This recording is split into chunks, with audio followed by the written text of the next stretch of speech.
Alors bonjour à toutes et tous.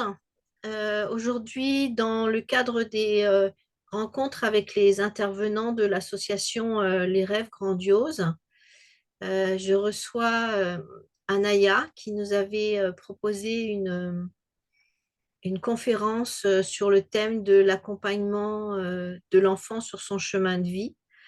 Et nous souhaitons récidiver en fait en représentant à nouveau cette conférence et voir des ateliers par la suite. Et donc, voilà, donc je vous présente Anaya. Bonjour Anaya. Bonjour Véro, merci de me recevoir. Merci d'accepter notre invitation. Et donc, je vais t'inviter à te présenter, à nous présenter un petit peu ton parcours et donc dans le cheminement aussi, ce que tu veux nous proposer au niveau de l'association. Quelles sont tes propositions par rapport à justement cette riche expérience et cette envie de transmission qui est aussi la valeur que nous défendons au niveau de l'association. Mm. Merci. Oui, alors donc je suis Yanaya et je viens vous parler particulièrement aujourd'hui de mon expérience en tant qu'art thérapeute auprès des enfants, auprès des adultes également et des adolescents, mais ça va être surtout ciblé sur le public des enfants. Alors je vais parler en tant que parent parce que je suis moi-même maman de 3 enfants, qui sont adultes maintenant. Petit grand-mère également, hein, nouvellement. Et puis également en tant que professionnelle, puisque j'ai travaillé plus de 30 ans avec les enfants. Alors aujourd'hui, je suis à la retraite, mais quand je suis devenue retraitée, c'était juste au moment du confinement. Et depuis 3 4 ans, j'entends beaucoup de choses, et en particulier, j'entends parler du malaise qu'ont les enfants aujourd'hui, du malaise qui règne dans leur vie en général, que ce soit à la maison, que ce soit à l'école, que ce soit dans leurs relations de façon générale. Et là, ça m'a un petit peu donné le petit coup de coude comme ça j'ai senti qu'il fallait quand même que je ressorte de mon, j'allais dire de ma bulle, hein, pour vous partager mon expérience passée et présente également, forcément. Et surtout que je mette à disposition mes apprentissages auprès des publics différents des enfants, puisque j'ai beaucoup travaillé avec des enfants normaux. J'ai enseigné un peu à des enfants, mais aussi beaucoup avec des enfants handicapés, avec des handicaps très lourds. Et ce public m'a énormément appris. Et puis également avec des enfants qui avaient des problèmes de comportement, des difficultés d'apprentissage à l'école, etc. Donc, ce que je vais dans un premier temps, je vais juste vous brosser rapidement mon parcours, comment je suis venue à ce que je suis aujourd'hui. Donc, dans un premier temps, je suis passée par la psychologie. Ça s'est un peu fait à mon insu. Je me suis retrouvée en faculté de psychologie. Et en même temps, comme j'étais musicienne depuis l'enfance, je me suis formée à un moment donné à une formation de méthode de pédagogie active de musique comme Karl Orff, Martenot, Willems, c'est peut-être des noms que vous connaissez, et qui se sont inscrits un petit peu dans le même mouvement que les pédagogies actives qui existent autour de Maria Montessori, Steiner. Tout ça, ce sont des pédagogies qui sont nées à peu près à la même période. D'accord.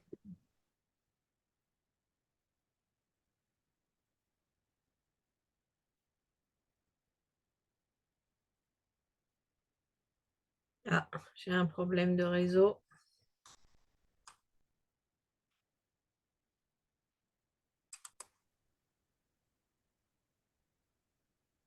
Ok, donc on a eu un petit problème de coupure. Donc je t'invite à repartir d'où tu étais, parce qu'on a un petit problème réseau. Donc, je parlais Merci. juste de mon parcours d'apprentissage auprès de la faculté, de l'université. J'ai donc été formée en psychologie clinique et pathologique à la faculté jusqu'au diplôme final, en fait, au diplôme au DESS exactement. Et puis ensuite, je me suis spécialisée. J'avais vraiment envie de partager tous ces apprentissages et mes propres recherches euh, auprès d'autres artistes. Et ça m'a amené à faire une formation aussi, une synchronicité. Ça s'est passé, les rencontres se sont faites toutes seules.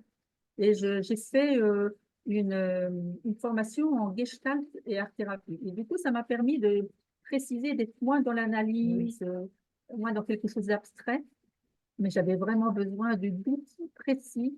Euh, et ensuite, cette formation a été tellement riche, et riche aussi parce qu'elle m'a ouvert vers les médecines traditionnelles. Et je sentais qu'il y avait aussi quelque chose en moi qui recherchait des fondamentaux de façon générale sur le plan de la santé humaine. Mm. Alors là, j'étais vraiment en service, c'était vraiment quelque chose de très, très, très dense et très riche. Alors, ce que je peux vous dire maintenant, c'est l'expérience que j'ai eue par l'art et le jeu. Alors, donc là, je vous ai dit un peu comment ça s'était passé dans mes apprentissages euh, au niveau des écoles, enfin, de ce qui m'avait été transmis. J'ai eu ma propre expérience. Alors, l'expérience de jeu, forcément, pendant l'enfance, j'ai beaucoup joué. J'ai beaucoup joué dans la fratrie. Nous étions une famille nombreuse. Donc, nous avons beaucoup travaillé, beaucoup joué, oui, travaillé, je dirais, parce que c'est du travail, en fait. Je vais vous en dire un peu plus après. Et alors, donc, j'ai beaucoup joué avec mon frère et mes sœurs. Et puis, également à l'école, j'ai beaucoup de souvenirs de jeux d'école. Euh, alors, en même temps, à partir de l'âge de 7 ans, j'ai aussi pratiqué la musique. On m'a enseigné le piano principalement, et puis j'ai expérimenté ensuite le violon. Et ça m'a amené à l'âge adulte de cette manière.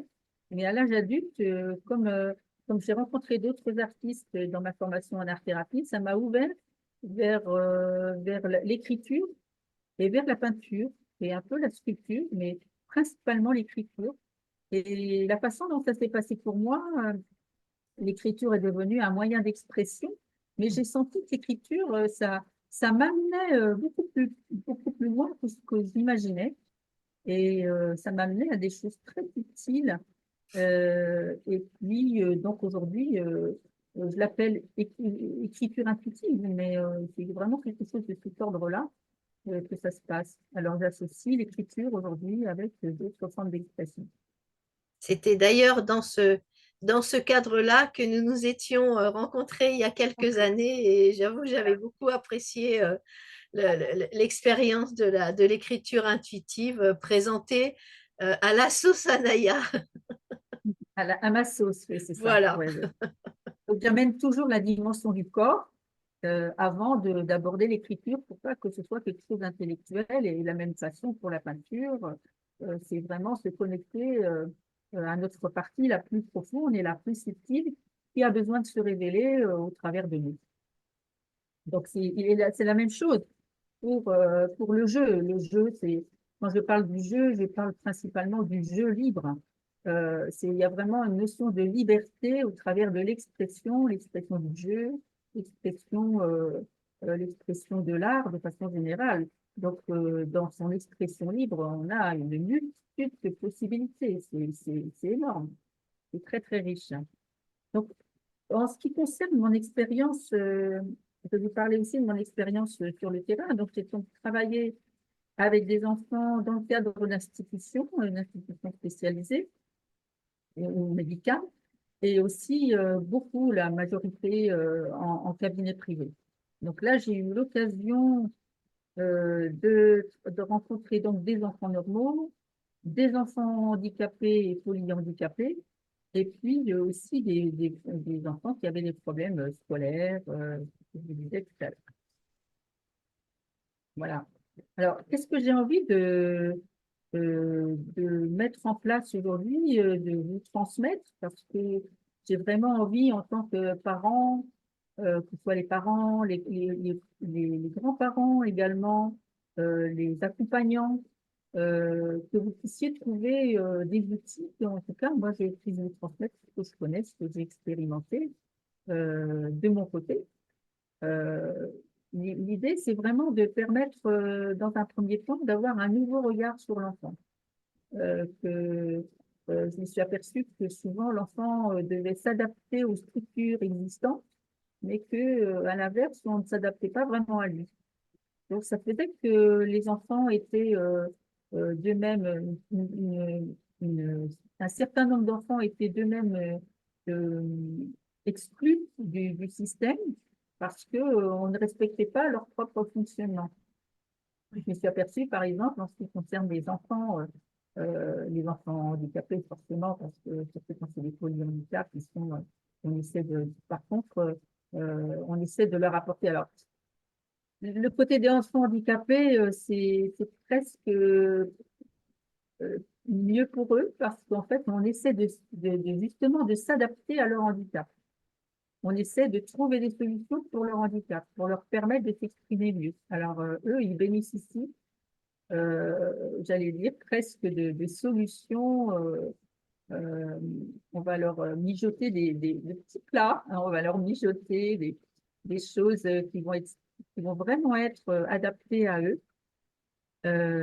Par contre, il y a, en ce qui concerne les enfants qui sont dans le système classique et qui ne sont pas faits pour le système classique, C'est ça. c'est assez difficile pour eux.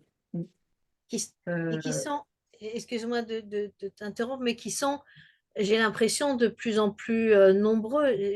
J'ai vraiment la sensation qu'il y a un énorme décalage aujourd'hui entre les besoins de ces nouveaux enfants, j'ai envie de dire, et le système tel qu'il est conçu et qui évolue pas, enfin, dans le sens de l'écoute de l'enfant. Et que c'est, enfin, du coup, on a ces dénominations d'enfants hyperactifs, zèbres, enfin, tout un TDA, enfin, tout un tas de cases où on les met et qui, en fait, ont juste besoin peut-être d'une expression, de s'exprimer différemment. oui, tu as raison. En fait, on met des étiquettes sur la tête des enfants. J'ai commencé à voir, lorsque j'exerçais en cabinet, il y a quelques années, déjà ce terme d'hyperactif, Oui, c'est souvent un terme qui revient et ça devient de plus en plus fréquent.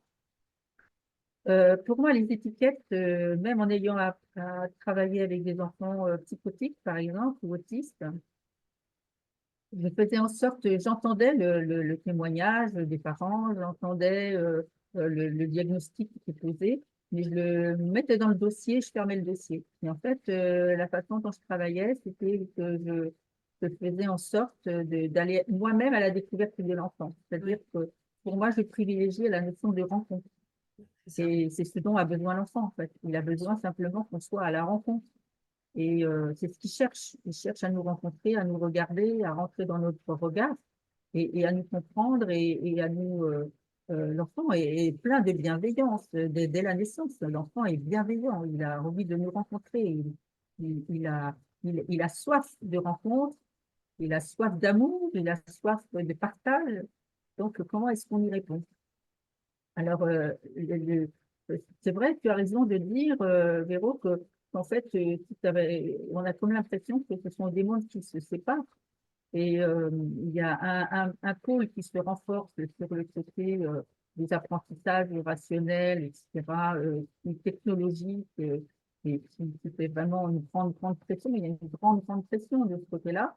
Et puis, il y a l'autre côté où il y a tout un champ à explorer et un champ à nous-mêmes explorer en tant qu'adultes pour pouvoir justement nous mettre à la disposition, à la hauteur de l'enfant. Parce que lui-même, quand il naît, on va dire, hein, il est tous ces symboles, il est lui-même. C'est-à-dire que tous ces jeux, il est authentique. Et Oui, c'est comment nous, on se met sur. Du coup, ça nous met en décalage parce qu'il y a l'enfant qui est sur son côté authentique et nous, on se met au-dessus avec le côté très intellectuel. Et du coup, on n'arrive pas à se mettre au niveau de l'émotion de l'enfant et qu'est-ce qu'il a vraiment envie de nous Mm. exprimer. Alors, par le biais du jeu et de l'art, justement, du jeu libre et de l'art libre, c'est une manière de rentrer en communication et en lien de façon authentique avec l'enfant. Et ça, c'est vraiment quelque chose qui est important. Alors, il y a des méthodes qui le font sur le plan du langage, comme la communication non violente, etc. On essaie d'être le plus authentique avec soi-même et avec l'autre. Et sur le plan de l'art et du jeu, c'est la même façon, sauf que c'est sur le plan plutôt non verbal. Et c'est très intéressant parce que souvent l'enfant n'a pas les mots pour exprimer les choses.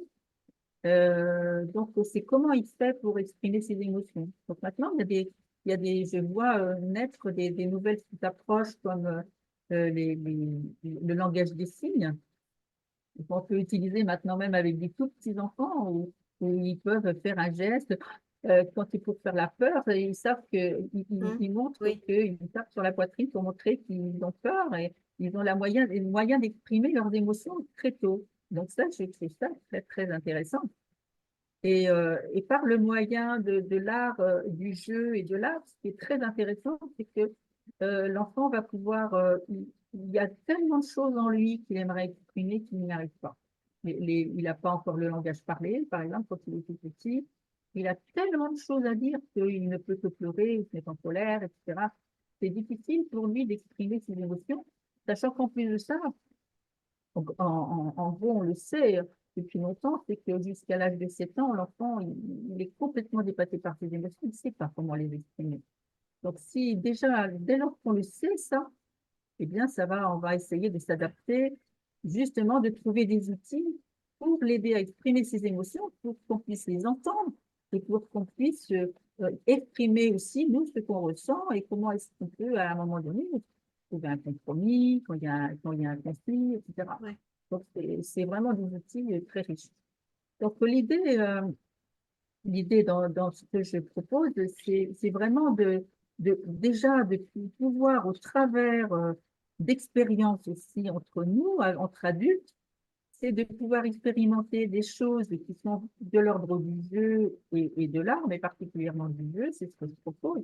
Des jeux qui sont des jeux enfantins, des jeux libres, mais aussi des jeux organisés qui sont devenus organisés. C'est-à-dire, par exemple, un 2, 3 soleils, c'est un jeu qui a certainement été inventé par des enfants. Je ne sais pas précisément, parce que je ne sais pas si quelqu'un le sait. Si quelqu'un le sait, je suis preneuse d'avoir les informations comment sont nés les jeux. Mais je pense il y a beaucoup de jeux qui sont nés de l'enfance spontanément et qu'ensuite, au fur et à mesure, ils sont répétés. Ils sont même faits d'un bout à l'autre du monde sans que les enfants eux-mêmes se connaissent. Par exemple, le cochon pendu, il se fait, l'enfant, quand il se met à l'envers, il le fait même tout petit. Il y a un enfant, il se regarde à l'envers, il se met la tête entre les deux jambes, il regarde à l'envers les personnes qui sont derrière lui. Ou alors il se met sur une barre fixe et puis il va se pendre, il se fait se pendu. Mais ça, moi j'ai une photo par exemple d'un enfant qui le fait à l'autre bout du monde. Ça veut dire que il y a des jeux qui se font spontanément et ce sont en fait des expérimentations. Ce sont des expériences que l'enfant fait pour son monde à venir. Il fait ces expériences-là dans son corps, dans ses émotions, dans son intuition, dans son imaginaire il s'imagine tout un monde, mais toutes ces choses qu'il expérimente sur tous les plans vont, euh, vont aussi lui servir dans son futur. Donc, c'est comment est-ce que je peux l'accompagner Ouais. en reprenant une phrase que j'ai retenue depuis longtemps de Jacques Salomé, je crois que c'est lui qui a dit cette phrase, accompagner, c'est marcher à côté, mais juste un peu derrière. Et Mm. j'aime bien cette phrase parce que c'est vraiment, en tant qu'adulte, on est à côté, mais juste un peu derrière. On ne fait pas pour lui, on ne fait pas avant lui, mais en fait, c'est lui qui va nous apprendre le futur. Bien C'est sûr. lui qui est en train de le construire. Et nous, on a fait nos expériences qui ne sont pas forcément très bonnes. Pourquoi le lui imposer C'est ça. notre bazar et notre poubelle, hein? Et on voit la poubelle, ce que ça donne aujourd'hui. C'est ça. Pourquoi lui imposer notre poubelle alors que lui, il a tellement de belles choses dont il rêve et qu'il voit devant lui dans le monde qui est là. Donc, en fait, en plus de ça, il a des perceptions que nous n'avons plus. Il a des perceptions encore très subtiles, hein, qu'il a encore, et qu'il est important de préserver, de protéger chez lui. Donc, le jeu et l'art sont là pour l'aider justement à progresser dans sa vie en préservant toutes ses capacités, en le préservant lui sur tous ses aspects. Alors, qu'est-ce que je... euh, Est-ce que, alors, qu'est-ce que voilà, je voulais juste intervenir quand je t'entends, je me dis oui, mais tout ça c'est dans l'idéal. Mais aujourd'hui, dans ce monde où les parents courent dans tous les sens, où on a enfin, la majorité a une vie où ils sont déjà complètement dépassés par le temps. Euh, Est-ce que c'est pas la vie qui a fait que on peut oublier cette notion de jeu parce que il y a encore des adultes, hein, on est encore certains nombreux qui sont pas sortis de l'enfance et qui continuent à jouer comme des enfants, donc ça c'est chouette. Mais il y a beaucoup de d'adultes qui observent les enfants figés à des écrans parce que c'est tout ce qu'ils ont trouvé comme stimulation, j'ai envie de dire.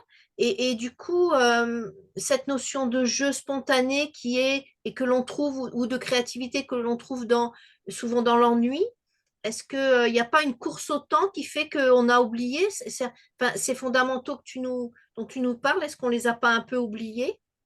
Oui, c'est ça.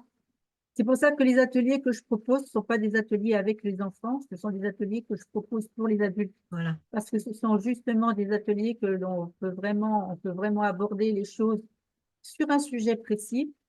C'est pour ça que je propose en fait des ateliers qui sont sur des thèmes. Le thème que je propose actuellement, il y a deux thèmes que je propose à l'heure actuelle. C'est le thème de la cabane.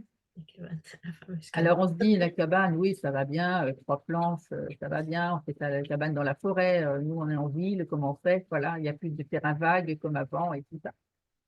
Mais en fait, c'est pas seulement la cabane avec trois planches, hein, c'est beaucoup plus que ça. En fait, la cabane, c'est le lieu précieux dans lequel, dont on a besoin chacun dans notre vie, dont les adultes. Les adultes, c'est quoi leur cabane aujourd'hui, en fait? C'est quoi ce lieu-là où ils peuvent aller à l'intérieur d'eux-mêmes, dans leur bulle, pour se retrouver eux, en fait. Donc l'enfant, il le matérialise par les cabanes très tôt, très tôt. Et on peut l'aider, il peut le faire tout seul. Mais qu'est-ce que ça veut dire la cabane, en fait? À travers de la cabane, on aborde plein de choses. Donc aujourd'hui, je propose la cabane, et j'appelle ça un espace de liberté c'est quoi notre espace de liberté à chacun, nous, en tant qu'adultes aujourd'hui. Donc, ça pose vraiment des choses fondamentales. C'est Oui. pas seulement de jouer à la cabane avec nos enfants, c'est quel sens ça a réellement.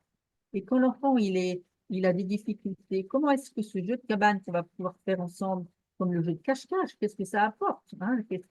Euh, Ça parle de la peur, le jeu de cache-cache, en fait. J'ai peur d'être poursuivi, en même temps, je vais jouer où je suis le loup, à un moment donné, je suis la victime du loup, je suis le mouton, et d'autres moments, je vais jouer le loup, je vais jouer celui qui fait peur. Enfin, et c'est quoi tous ces jeux?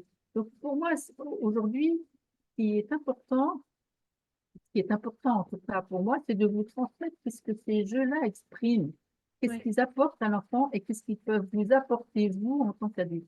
Donc, ce qui est pour ça, c'est pas grand-chose. Il suffit que dans le quotidien, on se trouve même dans un appartement et que l'enfant se met en colère. Quel objet on va pouvoir avoir à disposition? Euh, je vous dis une chose toute simple. Il y a une paire de chaussettes qui est là. Vous prenez une chaussette, vous donnez l'autre chaussette à votre enfant et on va essayer de s'exprimer les deux personnages qui Oui. vont se battre et on va se dire quelque chose. On va le faire sous forme de jeu. Donc, ce sont des choses, il y a des choses toutes simples qu'on peut utiliser dans le quotidien pour régler des problèmes du quotidien avec Des outils. l'enfant et qu'on puisse se rencontrer. Parce que c'est ça le but, c'est qu'on puisse se rencontrer et s'exprimer, se comprendre et puis continuer de s'aimer sans se blesser. Et ça, c'est très, très important, c'est le fondamental, en fait. C'est ça, là, le fondamental. c'est ça, c'est tout un programme et je pense que Ouais. en tant qu'adulte, on aurait besoin de se Ce que je voudrais, replonger là. oui, c'est ça. Et justement, enfin, ce qui me semble essentiel aujourd'hui aussi, c'est que alors que c'est de plus en plus difficile aussi de se faire aider, les psychologues sont complètement surchargés, etc. C'est comment, euh, c'est comment déjà s'apporter nous-mêmes déjà notre propre aide. Comment est-ce qu'on peut déjà s'aider nous-mêmes? Déjà, quels sont les premiers outils qui sont à notre disposition? On en a plein. Donc, les outils dont j'ai besoin de vous communiquer, ce sont des outils simples que vous pouvez utiliser dans le quotidien et d'où ma décision de créer des thèmes particuliers, tout simples, mais qui parlent de choses. Ça ouvre vraiment les débats quand on travaille avec le groupe, ça ouvre vraiment les débats. Quand on travaille sur le thème, par exemple, ça c'est un thème que je propose aussi aujourd'hui, c'est le thème des passages. Mais l'enfant, il passe des passages, mais c'est difficile pour lui. Comme nous avons tous passé des passages difficiles. Donc, c'est comment, au travers du jeu, on peut l'aider, l'enfant, à passer des passages. Mais vous vous imaginez pas, c'est dans les conférences surtout et dans les ateliers que je raconte tout ça. Mais l'enfant, par le jeu, il va vraiment régler des problèmes profonds qu'il a intérieurement et des problèmes qu'il a dans son environnement. Tout à fait. C'est impressionnant. Oui. Donc, alors en fait, ce que tu nous proposes et ce qu'on va proposer là, nous, en tout cas, notre petite participation au niveau de l'association, c'est d'organiser, c'est de proposer une conférence où tu vas en fait donner un certain nombre de clés. Oui, euh, c'est ça. et, et ah, alors, j'ai un problème d'écran. Je reviens. Voilà, j'avais un petit problème d'écran, petit problème technique. Euh, je disais donc que ce que tu vas nous proposer, c'est dans un premier temps une conférence pour qu'on puisse te Oui, rencontrer, expliquer, oui. nous donner un petit peu ta manière de voir les choses. Et à la suite de cette conférence, une journée atelier. Une Enfin, journée atelier justement sur la cabane, un espace bien à soi. Oui. voilà. Et Oui. donc là, on n'a pas pu poser les dates parce que on a un problème de disponibilité de secrétaire de mairie qui n'était pas. Donc on peut pas, je peux pas aujourd'hui confirmer les dates. Mais donc ça sera. C'est pour ça que j'invite là les adhérents et les gens qui suivent l'association à nous suivre sur la page Facebook parce que c'est là où on publie toutes les actualités et donc à s'inscrire ou à nous envoyer un mail. Toutes les informations sont sous la barre descriptive là, de cette vidéo. Et donc, du coup, de nous contacter ou de nous suivre pour pouvoir avoir la confirmation des dates. Voilà. Une fois que les dates vont être posées, on pensait, on en a parlé euh, à courant mars, a priori. Donc, dès que j'ai la confirmation des dates, ça sera officialisé sur la page Facebook de l'association. Donc, aujourd'hui, je pense que Alors, je voulais voilà. juste préciser une petite chose. Vas-y. Les ateliers que j'anime sont sur une seule journée. Je commence comme ça déjà. Déjà, en une journée, déjà, on peut aborder beaucoup de choses. Après, si c'est pas suffisant, on peut en faire une. Et pour la disponibilité des parents, c'est plus facile. Et j'ai choisi le dimanche parce que je sais souvent que les parents ont besoin du samedi Oui. pour être avec leur famille, faire les courses, etc. Et donc, le dimanche, c'est plus facile pour eux. Donc, je propose une journée le dimanche en général. Et je fais en sorte de trouver plusieurs dates en Dordogne pour que vous puissiez aussi choisir des dates différentes éventuellement. Oui, oui, oui, à plusieurs endroits. Enfin, en fait, C'est ça.